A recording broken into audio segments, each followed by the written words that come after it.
if we defund and get rid of police, is that really that bad? But more importantly, what are you actually going to do about it? So I know in recent time, in the aftermath of the George Floyd murder and the protests around the world, there's been a lot of talk about police accountability, different things that can be done, including ending qualified immunity and other reforms. But there's a persistent narrative around the hashtag defund police that kind of goes to the root and basically says, hey, there's a giant institutional problem with police, and we need to get rid of it in some way. We need to basically start the whole problem over. Now, of course, there's a lot of nuance to this, and some people will be quick to point out that defund police doesn't always mean get rid of the institution of police as it is today. Some is a kind of a radical phrasing of just cut funding for current programs and radically change the way that we do things. But let me go to the most extreme level, defunding police and getting rid of them entirely. Now, a lot of people, even hardcore libertarian types, kind of get a little scared at this. They think, what are we going to do? We can't simply have chaos in the streets. We can't have looting and pillaging and murder and violence and all kinds of horrible things. The entire reason that we, as a collective global society for the most part, have instituted something like police to begin with. That's kind of like the most extreme example, but I'd like to sort of entertain the thought that maybe that's not as scary as we'd initially like to think. In most things in life, there's a kind of comfort that comes with current systems, even if they don't work. Even if they're not good, people think, what will I do without this? Who will build the roads without taxation? Is the big one, of course. How will we defend ourselves without a military? And then it goes on to other smaller things like, what can we do without the post office? How will we deal without the post office sending and receiving letters and packages on our behalf? How can we do without them? We can't ban them. What can we do? And of course, we see private alternatives coming up like, say, FedEx and UPS. And to a much greater level now, we have Amazon. And the Prime trucks are running all over the place, doing all the deliveries way better than any government institution ever could. And we have other things like the institution of public education. How can we do without that? Well, don't ask me. I was only homeschooled my entire life and finished college at 19. All joking aside, there are ways to deal with education that are outside of a completely institutionalized public education system. The same could possibly be the same for police. Now, here's the thing. I don't know the answer to this question. I don't know how to actually constitute a society, how to fund a system that would replace police, how to organize people without that. I am not the man with all the answers. In fact, there is none. That's kind of the point of a free market system, is you can do whatever you want. You're responsible for doing whatever you want. And more importantly, you have to figure things out as they go along. And this is one area that I don't think a lot of people, even a lot of libertarians, have thought through this whole concept of getting rid of police, of completely defunding police. I don't think they've thought through what they will do. So I will ask this question right now.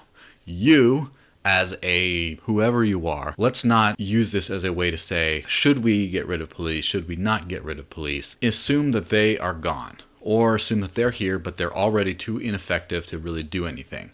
What are you prepared to do to protect yourself, your family, your community, etc.? What are you going to do? It's not just a very simple hypothetical thing. Think of this as a practical solution. You've ended up in a system where the state has failed, where you have nothing else to do, where there's no one to call. Who are you going to call? Certainly not Ghostbusters. Nobody. There's nobody to call. What are you going to do? And I'm sure you can start going through a thought process in your brain. First off, you have yourself and your family to take care of. You think, well, I'm going to first find some way to protect them. I'll procure a firearm, procure whatever else I can, try to learn how to use it, try to teach people how to use it, maybe install some cameras if I can to make sure, we don't see people coming and going, and just be ready to protect your small little castle that is your home and protect your loved ones.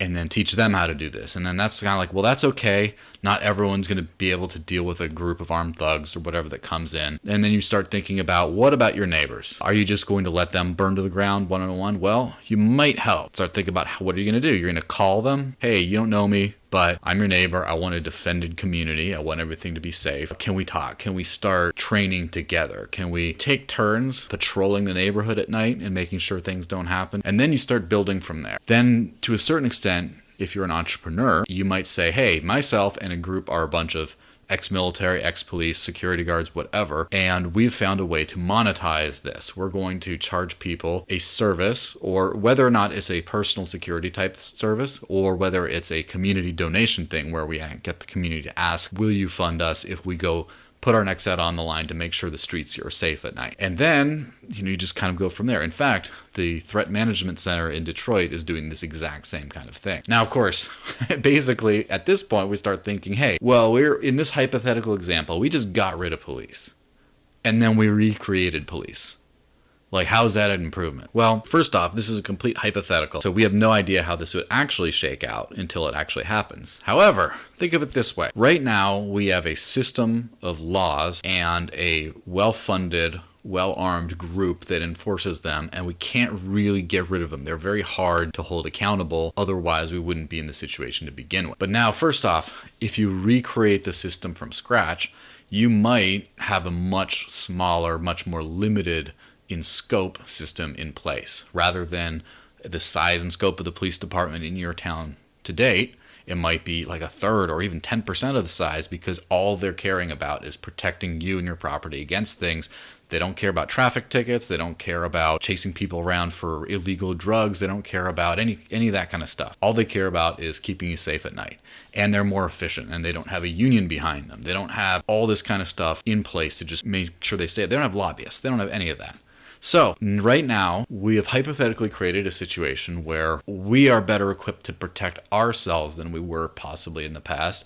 We're also helping the neighborhood out and each other out in a minimum kind of a way, which didn't happen before. And then now we have a much smaller and therefore cheaper force of people that are professionals that are there taking care of our safety as well. So first off, we have already taken better personal responsibility for ourselves and our communities, and we have a smaller and more efficient, streamlined police substitute in place.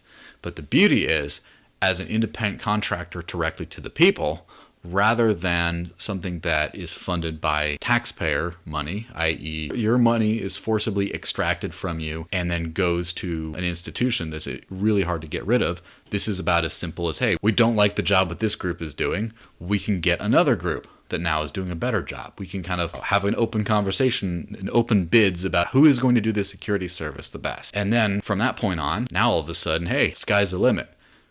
At that point, you start thinking, well, this is just a very quick hypothetical of how we could deal without the current institution of police.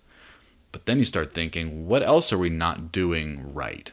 What other areas can we kind of shift? What can we do about public education? What can we do about laws and courts? What can we do about national defense? That's a crazy one. I can't wait for someone to try to tackle. And then all of a sudden you start going down the list and saying, what are these institutions which historically have possibly been necessary for a free and prosperous society? But what can we do about these that had their place in time, but we have found a way of improving them? And eventually, how can we reimagine society as a whole in a cheaper, more efficient, but more importantly, friendlier system that actually serves our needs and protects us rather than is something that's inflicted upon us? Start thinking, because there's so much theory out there. There's so much scholarly discourse, but start thinking in a practical way. What are you going to do about the world you live in to make it a better place, either just selfishly for yourself and the ones you care about the most, or for a greater purpose? Think about it.